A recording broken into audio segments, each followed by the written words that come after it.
to the overall branch. Or the overall system, excuse me. As I mentioned, we are located at Westfield Annapolis Mall, so we're a little bit different of a model. We are not a freestanding library branch. We're inside the shopping mall.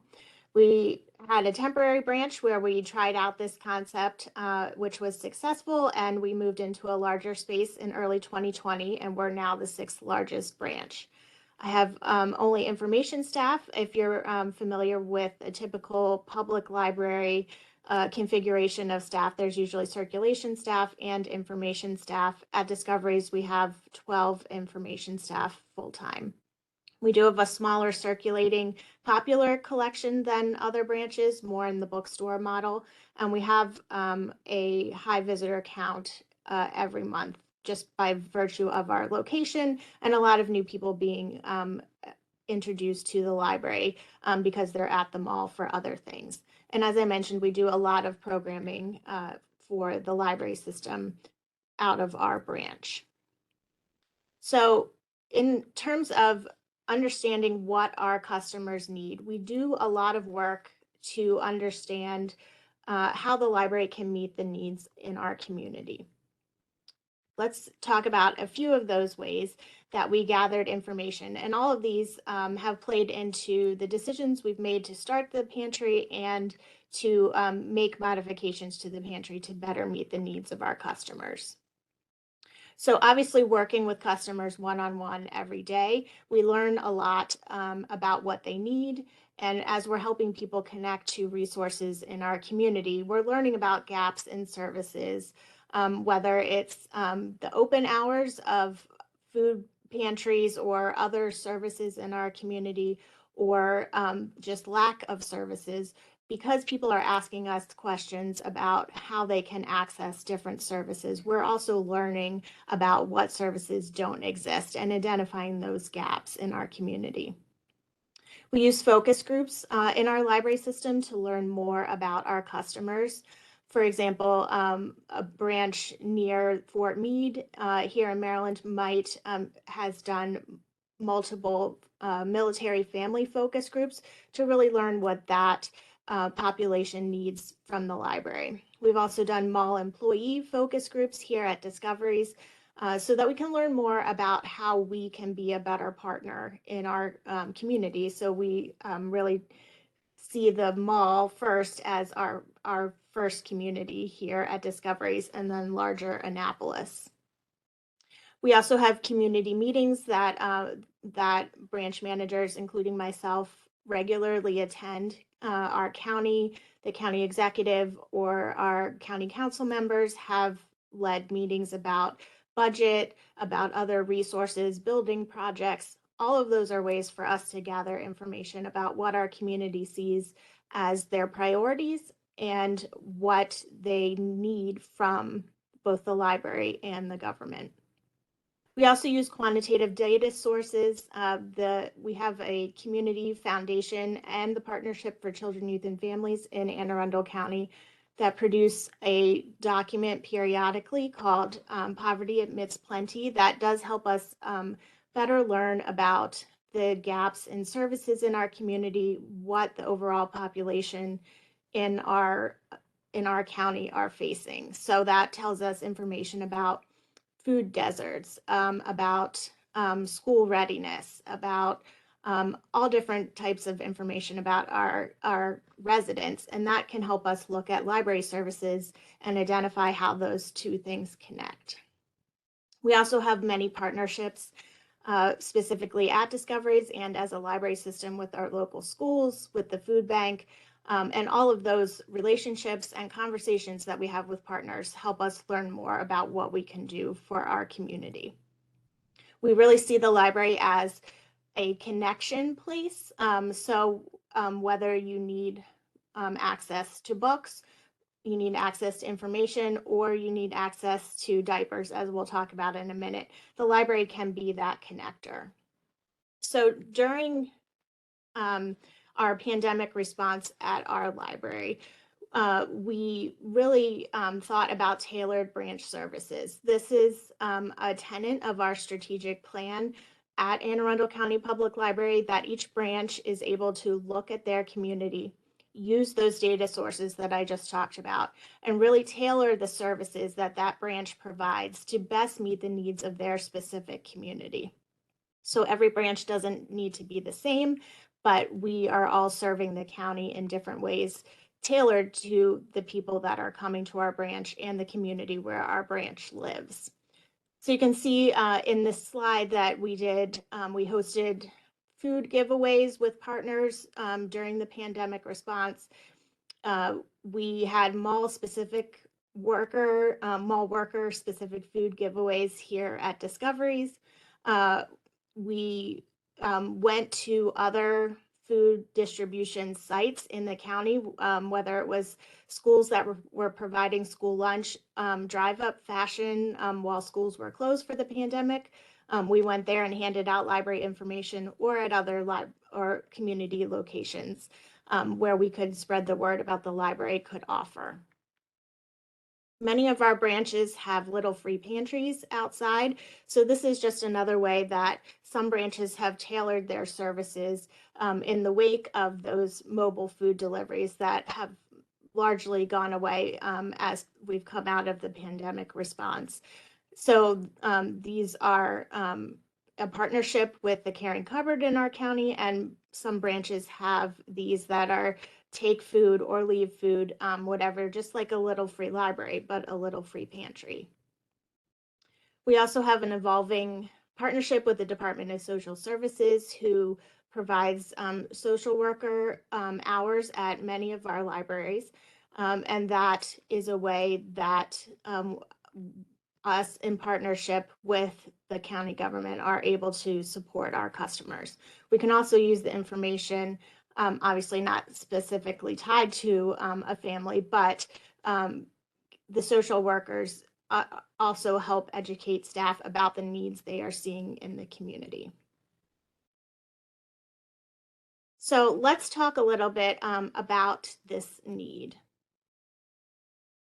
This is a picture of us, one of my staff members, explaining Summer at Your Library program to Pantry this past summer. So let's talk a little bit about diaper need in our communities. Diapers are a really essential part for a baby's health and development and growth. It's in many ways as important as the love of the family.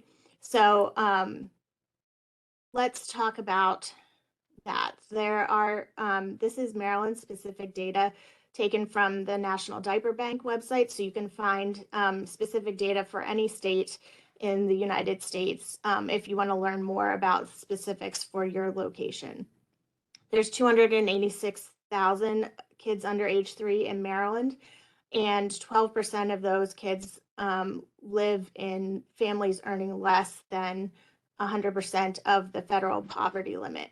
So that federal poverty limit in 2022 for a family of 4 was $27,750. So for a family of 4, obviously that doesn't seem like much, but there are so many families, even 17% of kids under age 3 are living in families that earn only between 100 and 200% of that federal poverty level. So that kind of gives you a little bit of a picture of Maryland, about the kids that live in Maryland. Nationwide, SNAP and WIC benefits, all those federal benefits cannot be used to purchase diapers. So families are having to use other income not provided by the government to buy diapers. So 1 in 3 families, a lot more than 12% actually struggles to provide clean diapers for the family. Diapers are expensive. I never realized how expensive diapers were until we started this program, and they're disposable. So you're always having to re-up and buy more diapers. Lack of diapers can make daycare inaccessible, because if you can't provide a back store of diapers to your child's daycare provider, then maybe they can't go to daycare or preschool that day. And if your kids can't go to daycare because they don't have diapers, then that may negatively affect you going to work. And then it becomes this cycle of inability to meet the diaper need, so can't utilize childcare, so you can't go to work, so you can't earn the money to buy the diapers that would allow your child to go to daycare in the first place. So you can see how this really affects so much more than just the child not having a diaper. Menstrual products are also a huge need. And I could talk about a lot of this stuff for a long time, but let's just talk a little bit about menstrual products. So menstrual products are not a luxury like diapers. They are something that you need to purchase if you menstruate or have access to otherwise. So they are a basic need that needs to be met. There is a lot of stigma around discussing menstruation and needing supplies. So people who menstruate may feel like they can't ask for help in this area because that opens a broader conversation. There's a lot of emotional burden tied also to not having menstrual products at your disposal. This information is coming from the Alliance for Period Supplies, and I'll also talk about some other resources that you can use to learn more about this. So 1 in 5 American teenagers who live in poverty lack menstrual products. Some states have passed bills to make menstrual products available for free in schools. Maryland recently did this, and other states. I just saw actually on Instagram this morning, there's a nonprofit called the Period Movement. And so this morning they had a slide of 5 different states that currently are trying to pass bills to also have menstrual products free in schools.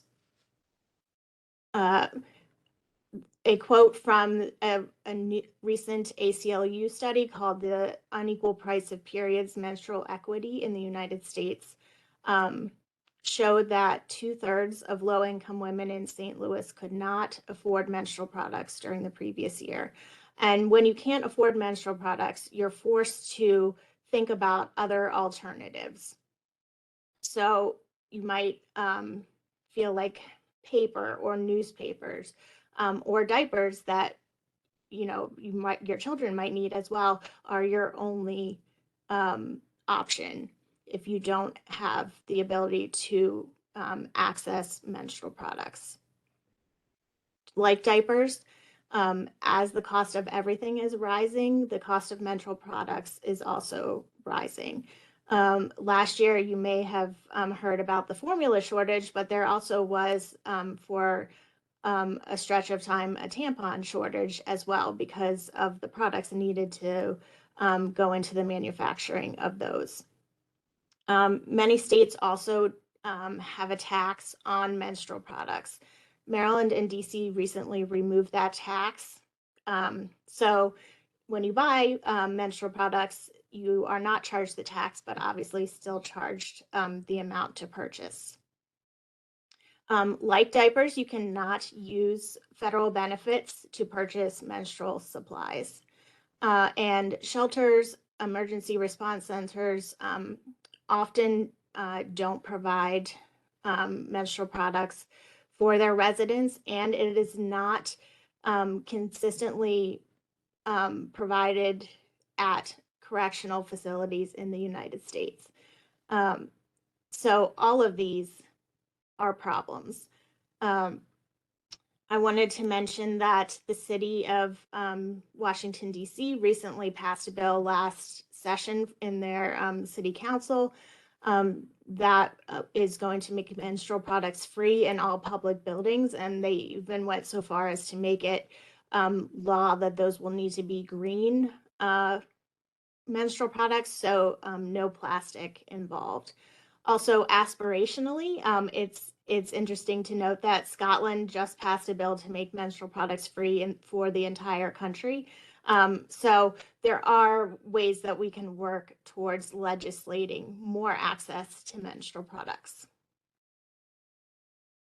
So I mentioned why it's important that people have access to diapers and menstrual products and other hygiene supplies. This is really an equity issue in many ways. So not having access to period products and diapers extends to so many other aspects of life. I mentioned not having access to childcare if you can't provide diapers for your children. There also can be lasting emotional or medical impacts from not having access to menstrual products, toxic shock syndrome, reproductive tract infections if women are using menstrual products in the wrong way for too long or using a substitute to take the place of conventional menstrual products can have lasting medical effects on them. Students miss school because they don't have access to menstrual products. Adults might miss work. If you, there's a lot of research out there now coming more and more to the forefront about the dignity of being able to go to work in clean clothes. If you don't have menstrual products, you might also just use nothing, which can affect the clothes that you might wear to work and then have a ripple effect in that way. When your basic needs aren't being met, you cannot fully engage in other opportunities. So whether that's school, work, the library, or other fun things, because you are so focused on having your basic needs met that all those other things don't matter in that moment. So this need, coupled with the information that we saw from our customers, led us to open the community pantry at Discoveries. So let's talk a little bit more specifically about our pantry. As we said, 1 in 3 families struggle with diaper need. We saw how many kids in Maryland are living below the federal poverty line. And all of those things came in to our decision to have this community pantry. I mentioned that we opened this new Discoveries library space in early 2020. When I designed the space, I left this space, which is now the community pantry, for something of this nature.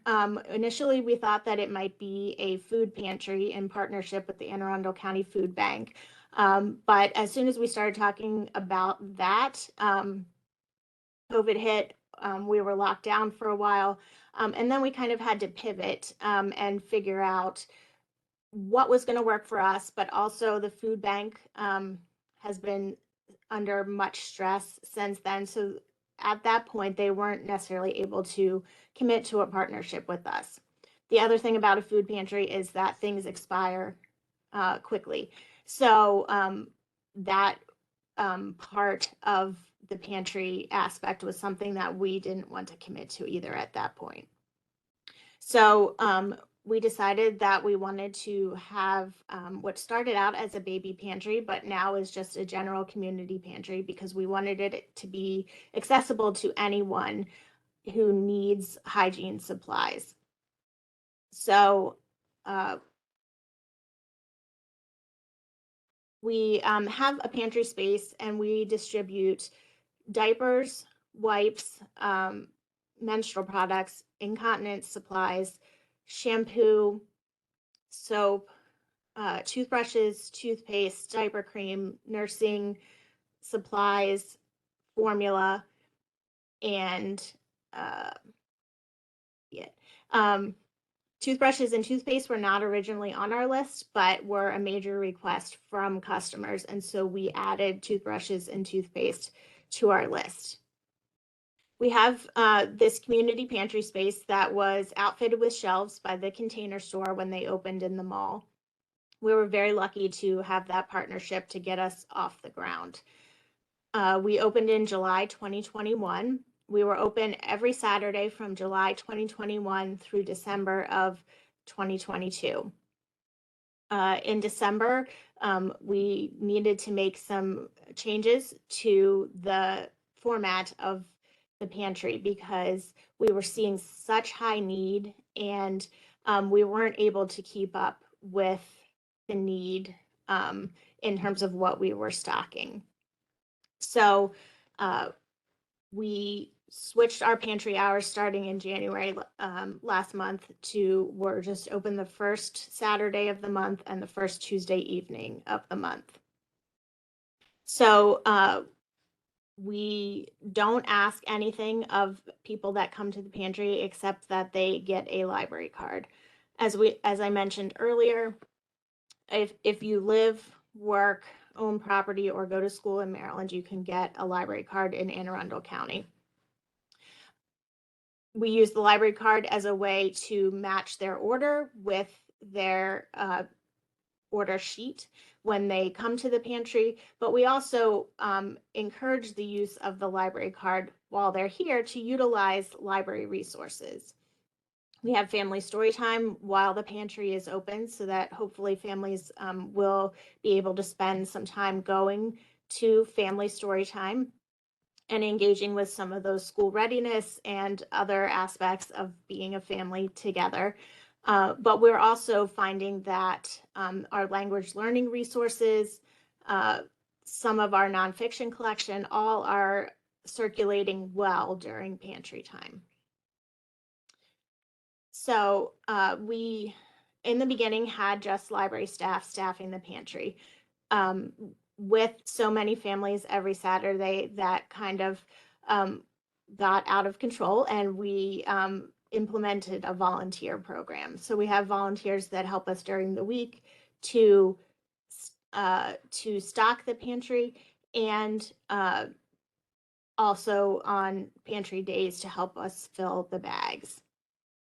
The majority of our families are from the Annapolis area, Anne Arundel County, but then we have families coming really from all over the state. So we serve between 60 and 70 families a week for most of the time. This year, especially as we move towards those pandemic SNAP benefits running out in March, we are seeing about 100 families each time we're open. About 60% are English as a second language families. So we have a high Spanish speaking population that's coming to the library for pantry distribution. This was a great way to reach a community that we were previously having trouble getting to come into the library. We do have a Spanish language collection for adults and children that was underutilized. That's improving a bit, but my Spanish speaking staff are really forming relationships with these families and introducing them to what the library can offer to them.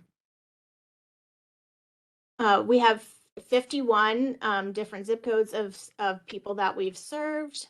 And in our first year, this is the data of how many packs of diapers we gave out. So we give a pack of diapers for each child each time you come to the pantry.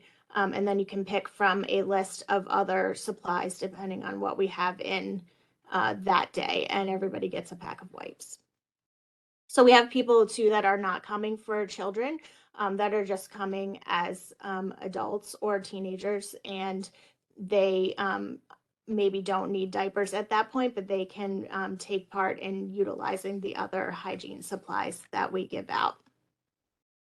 So let's talk for a minute about how we've sustained supplies. So we've really built in a number of different ways to keep this going. I mentioned that we were open every week from July 2021 through December 2022.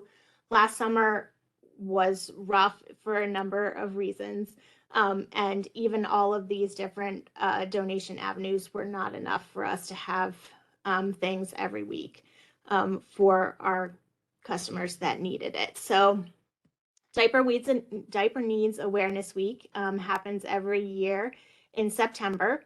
So for the past 2 years, we've done library system-wide drives at all of the branches to help support the pantry. We have partnerships with a lot of local community groups, including the Junior League of Annapolis, the YWCA, other businesses that want to contribute. Realtors like to have drives for things. And so we have a whole packet that we give to donation partners about running a drive, about what we need. And a lot of this, most of it actually has been organic, people hearing that we have this and wanting to know how they can help. We also have a small grant from Anne Arundel County from the American Rescue Plan Act money to supplement supplies, but we are primarily donation based. So donations are great, but our pantry is only so large, and at these times when we have these large drives, the question came, all right, what are we going to do with this stuff now until we're able to give it out? So that can definitely be overwhelming. And we have turned part of our conference room into a pantry storage area. You can see the volume of supplies here that come in from some of the drives. So we utilize volunteers heavily in helping us sort those, label all the different sizes of diapers, and stocking the pantry. So it's not just volunteers or organizations bringing us the stuff. We also utilize them to help us sort the stuff. Because as you might imagine, this takes a lot of staff time, more than I imagined, but we are reaching so many new families, bringing them into the library and helping them see that the library is that connector to the things that they need, that we have just taken this on as a mission of our branch. So it definitely is overwhelming at times when there is so much stuff, but that's a good problem to have. We've had a number of things that we've done to kind of enhance pantry distribution. So we've given out rapid COVID tests and masks when we have them at the branches, putting some in each bag.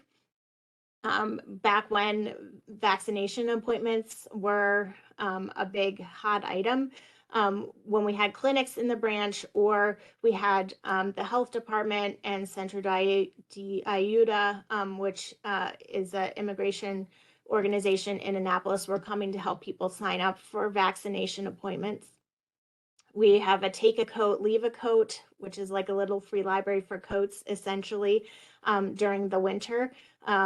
Even this winter, when it hasn't been so cold, that's been getting regular use. We did summer slide bags last summer for our pantry families, which included a math workbook, art supplies, flashcards in English and Spanish for new sight words. We do regular book giveaways too, as you might imagine, as part of the pantry, because we want to support that learning at home. We also, for the past few months during pantry distribution days, we've been having pro bono lawyer help, especially for Spanish speaking customers in the library. So you can, while you're here for pantry, you can sign up for an appointment, a 20-minute consultation with the lawyer to help you with immigration issues or other legal issues that you might be facing, and get that resource right while you're here doing other things at the library. We've also had a number of other projects come from pantry distribution. Really, this has just grown in many ways that are, I don't know what the word is for it. I just think they're very beautiful. We have often gotten donations of things that are not on our wish list for the pantry. I did forget to mention that we also have an Amazon and Target wish list. So if people want to buy things and have it sent directly to the branch, that's a great way that we get donations. But for example, we had a customer donate 100 pairs of socks, new socks, and we were like, okay, we'll figure out what to do with this. So last winter, we ended up making overnight packs for the winter relief shelter in Annapolis. So there was hygiene supplies, but also the socks, a little note from the library about just a motivational note, other things, and we dropped those off. That's the picture on the right there. We also have made period packs for people experiencing homelessness and in treatment facilities in Annapolis. So those are just quart size Ziploc bags. So you can see the girls on the left there helped us pack them with some tampons, pads, panty liners, hand wipes, hand sanitizer in them. And so those are kind of on the go period packs. We started a second Saturday service project for teens.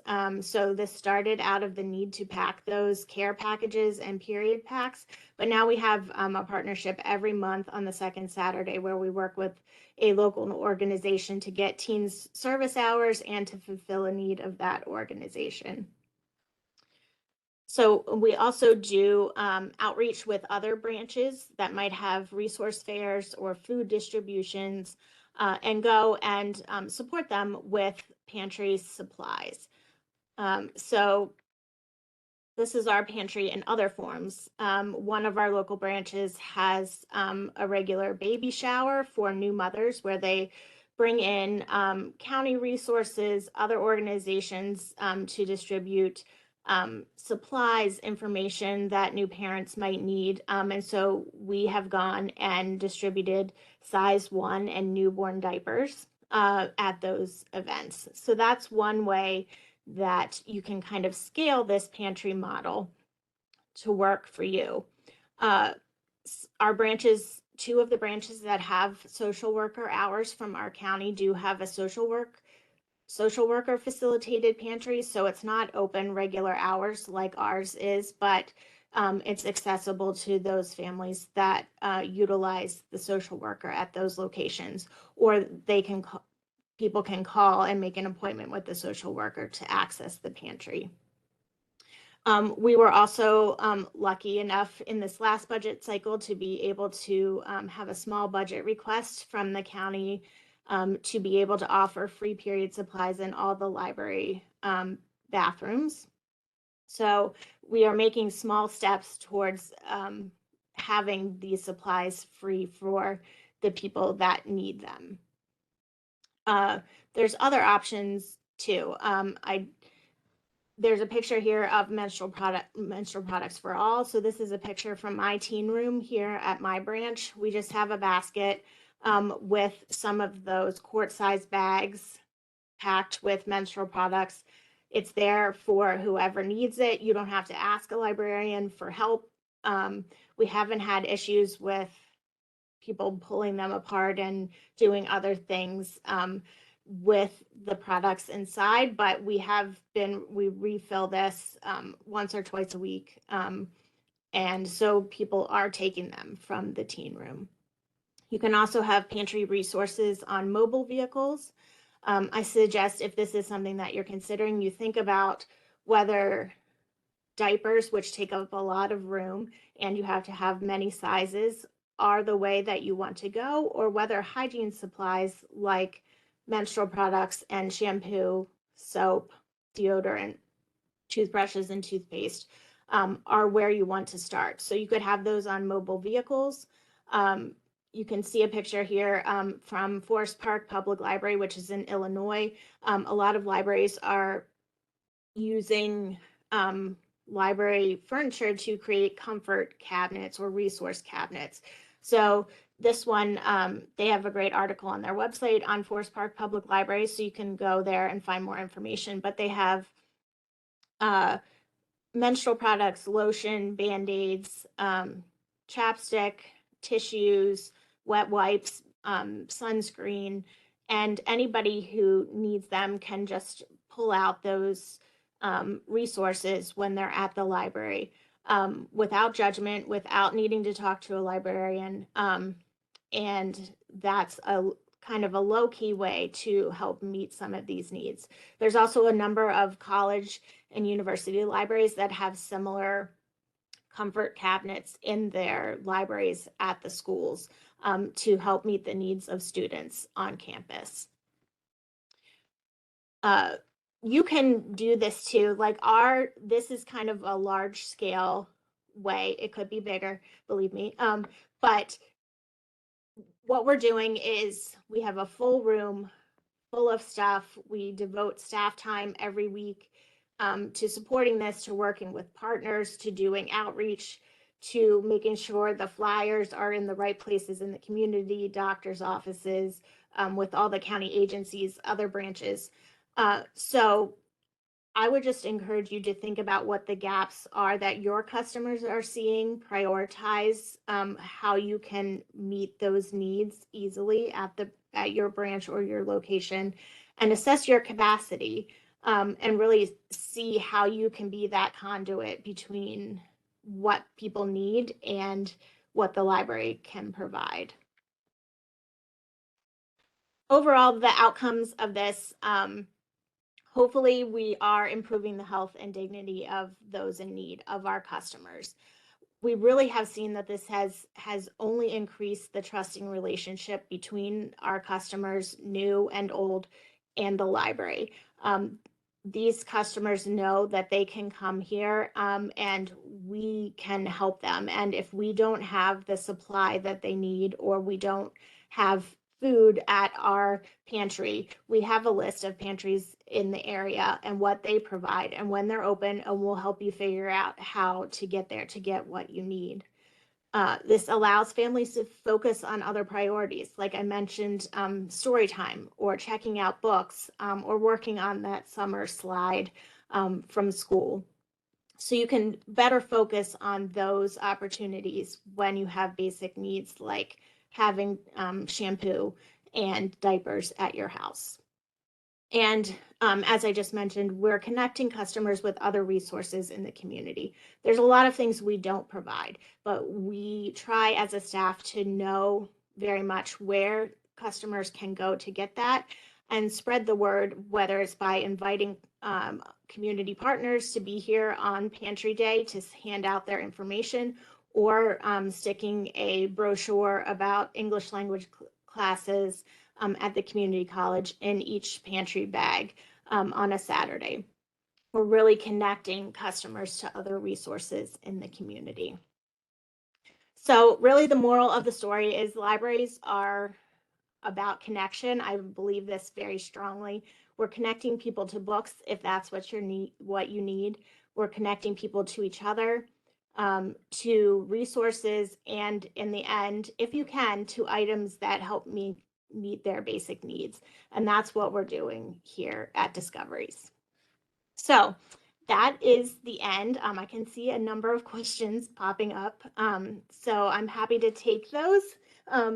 And also my email is here. So if you want to contact me after, I'm happy to talk more with you one-on-one.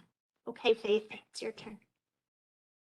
Thank you so much, Rachel. We really appreciate you coming on and talking about the program that you have at the Discoveries, and just being available for this. So I'm going to share my screen briefly because I want to put up the evaluation link that we're going to ask everyone to fill out when they get a chance. Let me switch my screen. Boom, there we go.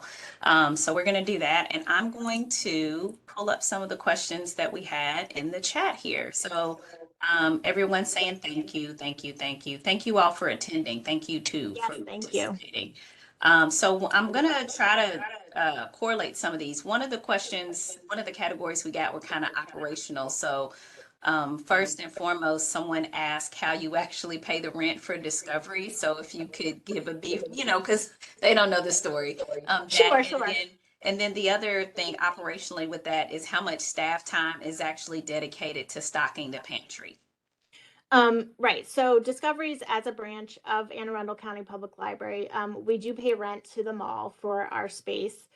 So most of our branches the buildings are owned by the county. A few of them, including ours, we rent the space from the mall. So the county real estate office, negotiated the lease and pays the rent. So we have a 10-year lease here at the moment for Discoveries. In terms of staff time, it really depends on the week. We have strongly tried to incorporate those volunteers. We have that trusted core volunteer group that come in every week. We have somebody that comes every Wednesday to go through the donations that we've got that week, stock the pantry. We have a pantry meeting every week with staff. So I mentioned that I have 12 staff at Discoveries. 5 of us, including myself, are on the pantry team. So that core group, somebody is responsible for donation drives, somebody is responsible for the outreach portion, somebody is responsible for the volunteers. And so we have that work all divided up. It does definitely take staff time. Quantifiably, I would say probably it takes maybe 10 hours a week amongst the 5 of us on a good week if we're lucky. Just liaising with our partners, trying to make sure that we have things ready for the upcoming week. Obviously, when we're open for pantry, that's 2 solid hours of both staff time and volunteer time. As you might imagine, like 80 to 100 families in 2 hours. We're just like going with greeting people, having them fill out the order form, filling the forms, talking to them about library resources, answering questions, all of that. So it definitely is an impact on staff time. Great, thank you. Another question we had, and I think you answered it, but maybe if you could just kind of summarize it, was regarding into funding of these projects. So I guess when you first started, maybe like how you got the money, and then I know you spoke a lot about donations to kind of keep it continuously, but maybe I'm not sure, Yeah. and Carol, clarify in the chat for me. I don't know if you're asking if there's a line item dedicated to buying this, or if you get enough from the community to do this. So there's no library line item, correct? Correct. We do not have a library line item. We have the ARPA money from the county, which is a limited time grant, was a 3-year grant to help supplement of the $500 a month. Everything else, and really how we started, we just said, like, we need donations. Here's a list of what we need. And people have been extremely generous to help fulfill that need. We have some older customers that every week when they come to check out their books, they always bring 1 pack of diapers. Like, we have one lady that is very into it, but all she can do each week is just 1 pack of diapers. But she's so excited every month or every week to bring us that 1 pack. And so we have people like that, but then we also have large organizations or businesses.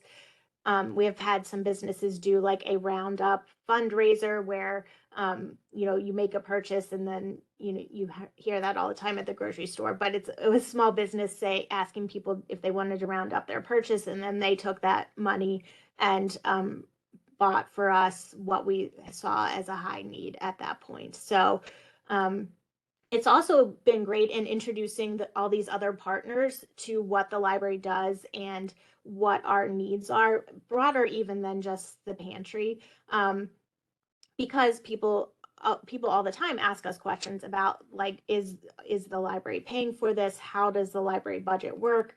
All of those things. So it's been an opportunity also from the education aspect to get these partners to better understand how the library operates, and just that if you live or work on property in Maryland and can show us some kind of ID, you can have a library card. So it's been beneficial in those ways. The shelving in the pantry itself was donated by the Container Store. They do a service project whenever they open a new store. They opened a new store here at Westfield Annapolis, kind of coinciding with us wanting to open the pantry. So they did a whole, social media push and everything about putting up the shelves and all of that. And so that was a donation from the community as well. Great. And there was since you mentioned the library card, there was a comment in the chat about someone wondering what you did for families or persons who may not have like a fixed address, how you worked around that library card issue and were still able to serve them. I know probably some people from administration work here, but we try to work with people. So we accept other forms of ID. If you have any mailing address whatsoever, we don't really mail anything from the library anymore physically. So we try to work with people to make them be able to access the pantry. We also in Anne Arundel County have a program called the SAIL program where all the kids enrolled in public school and some of the private schools have a library card just by virtue of going to school in Anne Arundel County. So you can use your child's card too if that's the library card that you have. If you can't provide anything now, we'll let you use the pantry and work with you in the future to get you a library card. That's just the best way that we found to kind of both introduce people to library resources, as I mentioned, and make them aware of all the things available to them, but also we had to have some system of matching orders to people and all of that stuff. So yes, I see Kathy say a shelter address works as well. Yeah, if you're staying at a shelter or you have temporary housing, we'll just put that on your library card and make it work.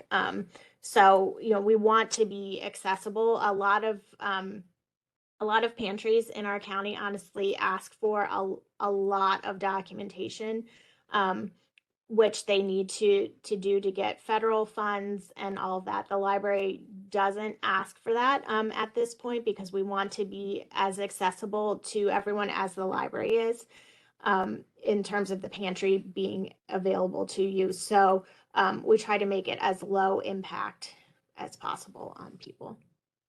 Thank you so much. And thanks, Kathy, for that input there. There was another question. I'm making sure that I'm trying to get most of these. Initially, when you proposed this to your leadership, how was it received? I'm assuming you went to your, to the system director and said, hey, I have this idea, or were you able to kind of do that freely as a branch manager? In terms of, I would say discoveries in general, our branch is not the normal library model. So we, in kind of imagining, envisioning what this branch would look like, because we're in the mall, because we have a smaller collection, because we need space for all this programming, I was able to propose other ideas that I wanted to try. The entire branch itself was kind of a pilot. And so integrating these other smaller pilot projects into our branch and seeing how it works for our whole system, how could this be replicated on a different scale depending on your space, capacity at the branch, need in your community, all of that. We were just really a test case for it. And so they trusted me and my staff to try to figure out how we could make this work. And we've been evaluating as we've been going along and seeing what's working and making changes. And they're been very supportive of that because our whole system is really dedicated to equity and to making a difference in our community and being that community connector and community space where everyone is welcome. And so this just aligns well with all the other values that we try to emulate with all of our projects and services. Great. And then the next question was, is there a limit or cutoff to the families who visit multiple times? Because you've seen other organizations that have caps or limits on their donations, and help. Yes. So when we were open every week, you could come every week. Now that we're just open twice a month, so first Saturday from 10 to noon and first Tuesday evening from 6 to 7 p.m., the maximum number of times you can come in a month is twice.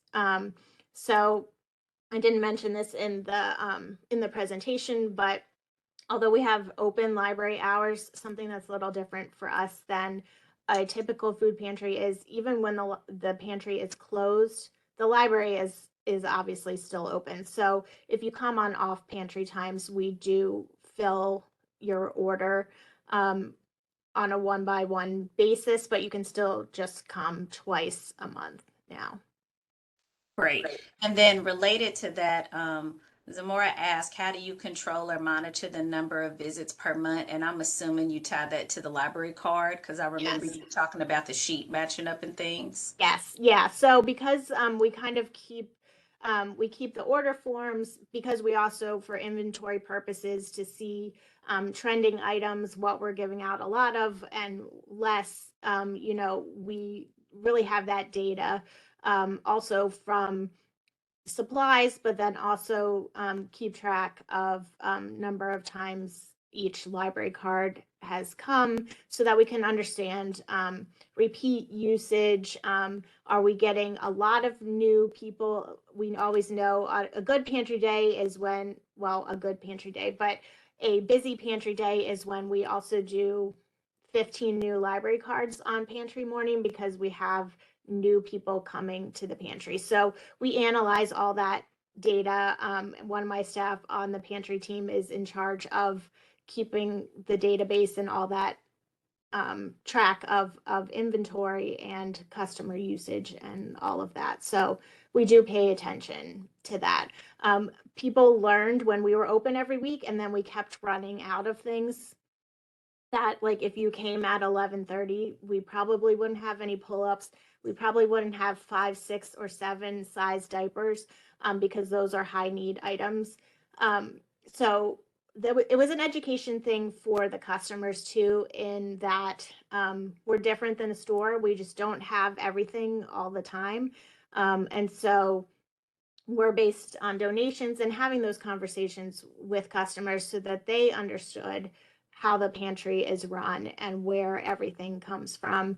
And so that creates the trust too, and a better relationship so that they understand now when we had to reduce the number of times we're open.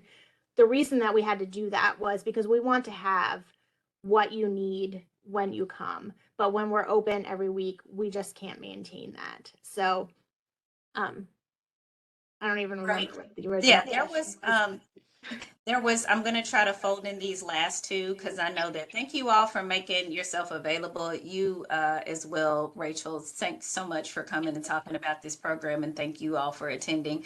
But the last parting questions was, and it's more, I think it might be a question comment asking, do you have family resources centers in your area? Because they have a strong network and it helps by sharing resources of what might be available to the family. So I'm assuming that might also be related to being able to scale that. I guess if you have resource centers, you could kind of serve as an outpost. Yeah, we do. We have a Annapolis Family Resource Center, which we do work closely with. We go and do outreach library visits in general. And they have a lot of resources there, from GED classes to story times that they do themselves. And so we do share supplies with them, and then also with our local Judy centers and other, other organizations that are focused on the early childhood aspect. So getting the word out, but then also sharing resources. Even the local Judy Center had an excess of one size of diapers. And so they brought them to us because they knew that we could get them into the hands of families that needed them. So that's a great point, that knowing what other organizations in your area already do this type of work or already serve this this need is important, because you don't want to duplicate effort necessarily, but working together to understand even what they're seeing as the gaps that they can't meet. So then what's the library's place in that community ecosystem is important. Sure. And our last question is, what do the order forms contain? I'm assuming they want to kind of know what Yeah, the tick sheet looks like to should have put brought in one the in. order. It essentially is an introduction to the pantry at the top. We scan your library card, just print out a little slip with your number, staple that to the order form. There's a section at the top where you give us your child's name and birth date, and then what size diaper they need. So there's 4 spaces for 4 different children at the top. And then there's a list of adult items that you can choose from. Depending on what we have, you can choose 1 thing from that list or 2 things from the list. So the order form is kind of reactive or responsive. And then there's a children's list of things. So the adult list is toothbrush, toothpaste, adult shampoo, because of course there's kids things for all these, all the different menstrual products, incontinence supplies, and you can choose a combination of things depending on what we have in stock at that point. And then we fill paper bags. We recycle paper bags from the grocery store and buy some larger shopping bags as well. And then we have a second copy of your library card number that we staple to the bag. And then we deliver out in the library to the customer who's ordered. So the order form's pretty basic. We came up with it ourselves, and is responsive to what we have on the shelf at that month. Awesome. I just want to thank you again so much for coming and presenting on this program. It seems that the attendees we had really enjoyed it, and just thank you so much for sharing with us your program. And we look forward to seeing more of what the Discoveries is doing. Well, thank you so much. I hope everyone has a little bit of confidence now to understand how maybe they can do something similar. But I know everybody's doing wonderful things in their libraries already to help meet the needs of their customers. So thanks for learning more about what we're doing. Great. Thank you all so much. Thank you for coming, and we'll see you on the next webinar. And we'll also be emailing out of the recording to this, as well as Rachel's presentation slides as well. So thank you all, and see you at the next one. Thank you.